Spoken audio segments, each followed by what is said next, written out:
गेल्या 2 दिवसांपासून झालेल्या मुसळधार पावसाचा फटका मुंबई गोवा महामार्गालाही बसला होता।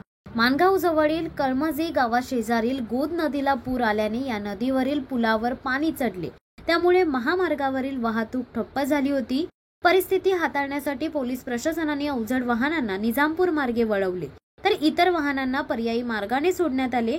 मात्र आता नदीचे पाणी ओसरल्याने महामार्गावरील वाहतूक पुन्हा एकदा सुरळीत करण्यात आली आहे। रायगड जिल्ह्यात अनेक ठिकाणी मुसळधार पाऊस पडत असल्याने रायगड जिल्ह्यातील ज्या नद्या असतील त्या नद्या सुद्धा दुथडी भरून वाहू लागल्या होते।